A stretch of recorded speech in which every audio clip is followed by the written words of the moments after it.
Waduh, ini parah sih guys.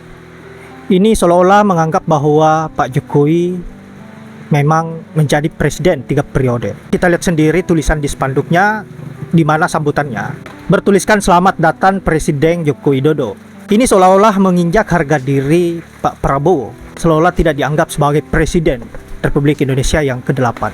Waduh, sudah secara terang-terangan begini masih saja dibiarkan. Apakah betul Pak Prabowo tersandra kasus sehingga tidak bisa berani untuk melawan Pak Mulyono? Tidak bisa lepas dari genggaman Pak Mulyono. Nah sahabat-sahabat, akibat apa yang dilakukan oleh para ternakan Mulyono ini membuat spanduk memberikan sambutan kepada junjungannya dengan bertuliskan selamat datang presiden, sehingga membuat para netizen lagi dan lagi buka mulut dan Mulyono dan juga ternakannya dirujak habis-habisan. Nah untuk itu tanpa berlama-lama, tanpa banyak basa-basi, baiknya kita simak terlebih dahulu seperti apa, dan silahkan sahabat-sahabat komentari apa yang menjadi tohokan-tohokan maut para netizen ini. Waduh, nggak bahaya tah. Nggak bahaya tah. Drama apa lagi nih? Kasih tahu gua. Kalian mau buat drama apa lagi ini? Hah? Contoh lo yuk. Coba kalian baca di balihonya guys.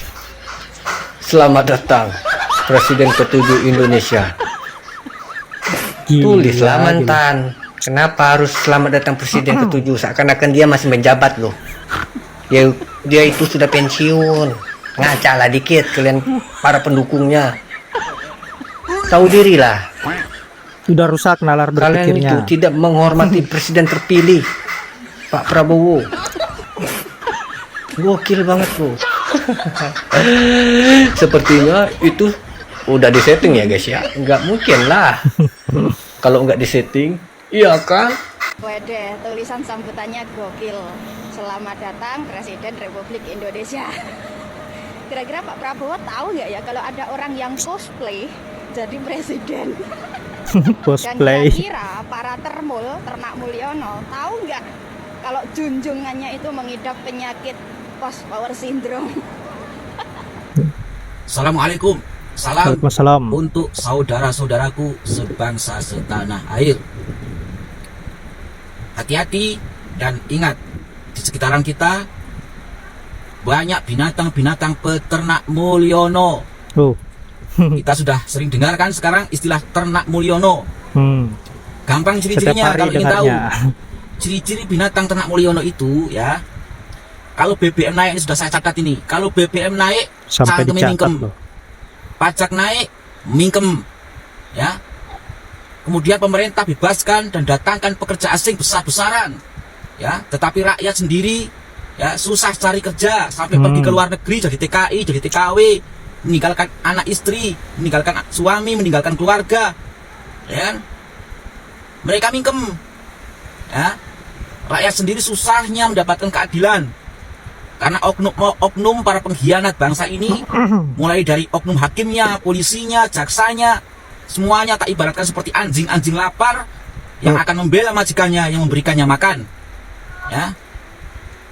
Tapi ternak Mulyono ini memang penjilat. Ya. Ternak Mulyono ini diam kalau melihat hal yang seperti itu. Ya. Dia akan mati-matian membela majikannya. Undang-undang dirubah seenaknya, dibuat semau pantatnya sendiri demi memperkaya diri dan juga keluarganya. Tidak peduli menabrak konstitusi. Ya, mereka diam, pura-pura budek, pura-pura bisu. Ya, tapi begitu Mulyono sang junjungannya ini dikritik sedikit saja, ngamuk-ngamuk. Ya, teriaknya radikal, tuduh anti Pancasila, tuduh ekstremis, merasa paling Indonesia, Gila. merasa paling NKRI. Ya, lagi. Sekarang pertanyaannya gini, muncul lagi sekarang ini. Ini adalah jenis-jenis ternak Mulyono itu. Sekarang yang menguasai ekonomi di Indonesia ini siapa? Imigran dari mana? Etnis mana? Isi sendiri. 9 cacing lintah yang menghisap aset negara, yang sering menindas pribumi. Itu imigran dari mana? Hah? Kemudian yang menguasai media, ya, yang menjadi majikan para pejabat brengsek, yang menjadi pengkhianat rakyat, ya, memesan agar membuat undang-undang yang menguntungkan mereka, tapi merugikan rakyatnya sendiri, merugikan pribumi. Ya, itu imigran mana? Itu etnis mana? Mikir. Para koruptor yang sampai saat ini lari ke luar negeri belum ketangkap, dan memang sengaja. Ya, Mereka hidup di luar negeri dengan damai, sejahtera, aman, tidak tersentuh hukum sedikit pun. Itu imigran mana? Mayoritas para koruptor-koruptor yang lari itu di luar negeri itu etnis mana? Hah? Yang jadi presiden direktur di hampir seluruh perusahaan-perusahaan BUMN, ya, itu imigran mana? Ya. Tapi anehnya yang dibenci, dicaci maki, dihujat, dimusuhi imigran Yaman, keturunan Arab, keturunan Yaman. Ya. Maka kata-kata yang pantas untuk ini binatang-binatang ternaknya Mulyono ini cukup alif di fathah, sin di domah. Baca sendiri. Nek kayak somoco tak warai moco. Alif di fathah, sin di domah, asu. Coba lihat bagaimana ugal-ugalannya si Joko ngurus negara. Ya. Ada orang pasang buat pagar di laut dipagar 30 ini soal kilometer.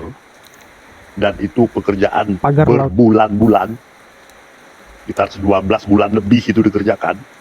Ya. Dan sekarang dengan entengnya, itu mereka semua menteri-menterinya sekarang itu kan sebagian besar 50% itu bekas anak buahnya si Joko. Ya. Dengan entengnya itu menteri-menteri sekarang bilang nggak tahu siapa yang bangun.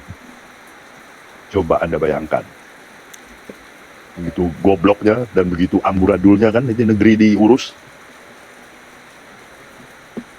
Udah pasti mereka tahu itu siapa yang bangun. Tapi kenapa mereka nggak berani? Ya pasti mereka udah terima jasa, ya, udah terima sesuatu sehingga mereka udah terikat tangan dan kakinya, nggak berani lagi ngelawan dengan kuat. Nah, mau contoh yang lain, tuh lihat IKN, 80 triliun uang rakyat dimasukin ke situ, sekarang mangkrak. Ya. Sekarang mulai tumbuh belukar, nggak ada yang ngurus itu. Itu yang Anda puja-puja. Ya. Mau contoh lain lagi, tuh lihat Rempang. Ya. Rakyat di situ sudah tinggal puluhan tahun, ratusan tahun bahkan, sebelum Republik ini ada. Dengan entengnya mau digusur, diusir, dan itu pulau mau dikasih ke asing dan asing. Itu yang Anda puja-puja. Parah. Ya. Mau contoh lagi? Itu BUMN karya yang disuruh buat tol, ya, ugal-ugalan, itu bangkrut semua tuh. Ya. Karena nggak laku, tol-tol yang dibuat itu nggak laku. Ya. Cuman ambisi pribadi. Ya. Mau contoh lagi? Belum lagi dia ngakalin Mahkamah Konstitusi ini segala macam hancur. Jadi kalau dia itu menang nominasi 2, ya, koruptor dunia, itu udah pas banget gitu. Netizen, ada komentar? Anda tahu, Anda pernah menafsirkan Jokowi dikritik ini dikata-katain itu kan ada yang ngatain Jokowi, tapi dia diam saja. Nah, apakah dia itu karena orang mulia? Apakah itu karena dia orang yang sabar hatinya, yang begitu besar? Bukan, Bung. Karena itu yang penting dia nggak dengerin itu, terserah lu mau ngomong apa. Yang penting gue mau menjadikan anak gue ini dari wali kota menjadi wapres. Sudah jadi wapres dikatain apa saja, nggak peduli. Yang penting anak gue jadi ketua partai. Ketua partai yang penting lu mau ngatain gue nggak apa-apa, yang penting anak gue ini nanti jadi gubernur dan seterusnya. Apa yang terjadi, Bung? Mass criticism. Yap guys, itulah beragam komentar dari netizen terkait dengan Pak Mul dan juga para ternak-ternakannya. Sekira apa yang menjadi komentar netizen ini sangat cerdas dan wajib untuk dilihat oleh para para ternaknya Mulyono. Apalagi mengenai persoalan spanduk yang bertuliskan selamat datang Presiden ke-7 Joko Widodo. Seolah-olah Pak Prabowo tidak dianggap sebagai presiden, dan ini sangat memalukan, hanya terjadi di negeri ini. Inilah yang sempat dikatakan oleh Pak SBY bahwa jangan sampai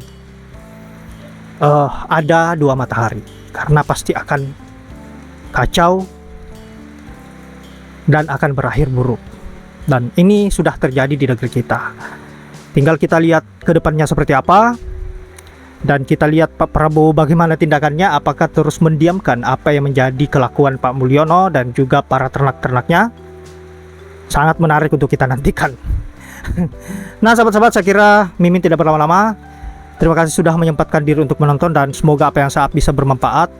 Saya akhiri dengan ucapan wallahul muwaffiq ila aqwamit thoriq. Assalamualaikum warahmatullahi wabarakatuh.